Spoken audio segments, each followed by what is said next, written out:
já pensou que a sua relação com o dinheiro pode, em algum nível, ter a ver também com algumas histórias dos seus ancestrais? Sim, porque o dinheiro, o jeito de lidar com o dinheiro na sua família pode estar impactando o jeito que você lida com o dinheiro. E é muito comum, né? Tem uma cliente médica, que ela destoou muito financeiramente da família dela de origem. Pai, mãe, irmãos, tios, tias, primos. Ela fez medicina a muito custo, se tornou médica, sempre muito bem sucedida financeiramente, profissionalmente, mas sempre endividada, sempre endividada. E aí a gente pode pensar, nossa, mas, né, o que acontecia? Uma das coisas que acontecia é que tinha tanta culpa em ganhar dinheiro e eles não. Então, né, um pouco do que a gente vê nessas dinâmicas, que é assim, então eu sou aqui pequenininha, né, e eu tô olhando, tenho dinheiro, mas eu tô olhando para minha família de origem aqui e eu vou dizendo assim,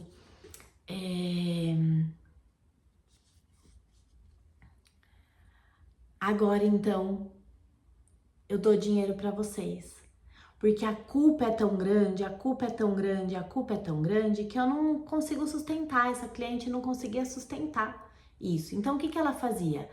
Ela pagava tudo para todo mundo. Então, muitas vezes faltava para dentro da casa dela, faltava para os filhos dela, né, para a vida dela, mas ela pagava a faculdade da sobrinha, o mercado do irmão, plano de saúde de fulano, cicrano. Então, o quanto para compensar a prosperidade financeira que ela conquistou, que destoava muito do sistema familiar dela de origem, da família dela de origem, ela se endividava e dava dinheiro para a família, que era um jeito dela, bom, eu ganho dinheiro, mas ó, eu sou como vocês, eu também tô endividada, eu também não dou conta de pagar os meus boletos, eu também, percebe? Então assim, de alguma forma, ela dava um jeito de voltar nesse padrão de escassez financeira. Por quê? Porque uma das nossas necessidades mais básicas como animais que somos, como seres humanos, animais de bando, é pertencer. Como assim pertencer? Ter esse vínculo garantido. Então, assim, eu faço parte dessa família. E muitas vezes, por uma sensação, um pensamento, uma percepção errônea, equivocada, eu entendo que para eu pertencer, eu preciso ser igual, fazer igual. E aí o medo de deixar de pertencer a esse sistema, se eu fizer muito diferente deles, então se eu tiver muito dinheiro e eles não têm dinheiro, eu prosperar muito financeiramente e eles não prosperaram, eu vou destoar tanto, eu vou destoar tanto, eu vou destoar tanto que eu vou deixar de pertencer, que eu não vou mais fazer parte dessa família. Percebe? Não tô falando do ponto de vista racional, mas do ponto de vista do inconsciente. Então, eu entendo que para pertencer, eu preciso ser como eles e eles não prosperam financeiramente. Então, eu também não. Esse é um dos casos, né? Um outro caso que é muito emblemático de um cliente é o peso que o dinheiro ancestral, então, o modo como a família de origem, os ancestrais lidou com o dinheiro, impactava diretamente o padrão dele, pensando agora como esse dinheiro chegou no sistema. Então, depois, né, a gente estava já fazendo um trabalho de mentoria sistêmica individual. E em um determinado momento, chegou o tema do dinheiro. Não era o tema central que esse cliente trouxe para o trabalho, mas chegou o tema do dinheiro. E aí ele dizia assim: é incrível, eu guardo dinheiro, eu sou promovido. Vou trazer aqui esse cliente. Eu sou promovido, eu conquisto mais, né? Eu tenho um aumento considerável de salário, mas as mulheres da minha vida levam o meu dinheiro, né? De alguma forma. Então, a ex-mulher levou o dinheiro, a segunda ex-mulher levou o dinheiro, ficou endividado, naná. E aí a gente vai olhar para a história familiar. Ele não sabe muita coisa, mas ele se abre para conversar com a mãe, com o pai, enfim, sobre isso. E aí o que ele descobre? Ele descobre que o bisavô era dono de prostíbulo. O bisavô, lá atrás, da família, era dono de prostíbulo. O dinheiro chegava para essa família por meio desse bisavô a partir de muito sofrimento de mulheres. A partir da exploração sexual das mulheres, a partir de dor. Então, esse dinheiro ancestral aqui que veio, né, que o bisavô trouxe para esse sistema, veio com um peso. Aí você pode pensar, um peso da dor, do sofrimento, da exploração das pessoas, especialmente das mulheres. E também, né, se a gente for ampliar, expandir a consciência, também, talvez de traições dos maridos, então talvez destruições de família, talvez dores também das mulheres esposas que sabiam das traições e que, enfim, né, que o dinheiro da família que ia para pagar essa exploração sexual, pensando nos homens que frequentavam o prostíbulo. O fato é que esse dinheiro chega nessa família por meio desse bisavô com um peso de dor, impactando outras famílias negativamente, trazendo dor, sofrimento, às vezes até perdendo patrimônio por conta disso, né? Enfim. Ah, mas o que esse bisneto tem a ver com isso? Pois é. O fato é que o que acontece no passado da nossa família não fica no passado da nossa família.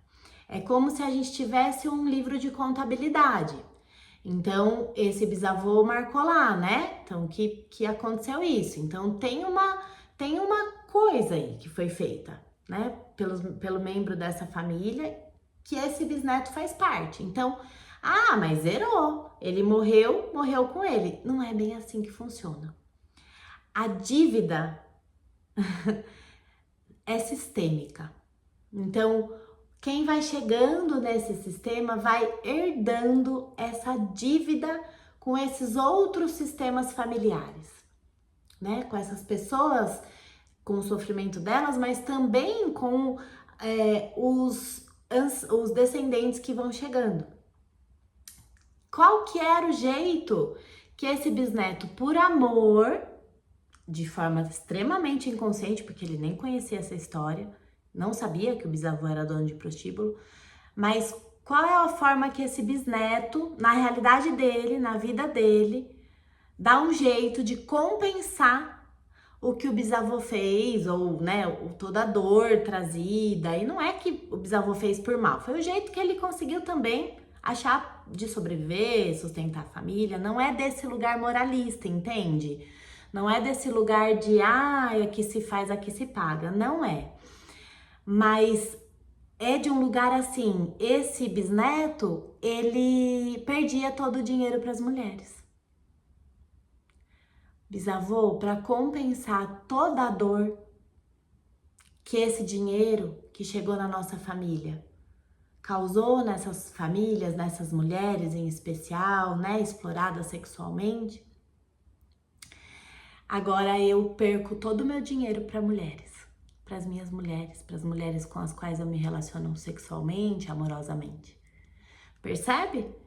Então, eu tô pagando a dívida do meu ancestral sem saber, de forma totalmente inconsciente. E aí o dinheiro, ele tem um peso. É pesado ficar com dinheiro. Também tem esse lugar, né? Assim, é pesado ficar com dinheiro. O dinheiro ancestral, ele tem um peso, ele tá marcado por dor, por exploração, por... Então, eu também não fico, sabe? Então, deixa com elas. Pode levar meu dinheiro, porque é muito pesado ficar com esse dinheiro, entende? Eu trouxe esses dois casos, né, de clientes de mentoria individual, para ajudar a gente a ir observando como a minha relação com o dinheiro hoje não é apenas sobre mim, sobre a minha própria vida, sobre a minha própria história, sobre como eu dou conta ou não de ganhar dinheiro, de guardar dinheiro, de fazer mais dinheiro, de prosperar financeiramente. Mas tem muito a ver também com as histórias dos que vieram antes, com o padrão de se relacionar com o dinheiro dos que vieram antes. Enfim, são muitas portinhas que vão se abrindo para a gente ir olhando e trabalhando, e liberando e permitindo que o dinheiro possa ser na minha vida apenas dinheiro. Algo que é muito abençoado, que é a energia de vida, que me permite o sustento, usufruir, que me permite desfrutar, né? Então aí é um assunto para outra conversa, né? O quanto o dinheiro pode ser bênção e apenas dinheiro na minha vida, apenas energia da vida, fluxo de vida, né? Muito bom. E ó, tem muita reflexão ainda nesse tema, que eu adoro, inclusive. É isso.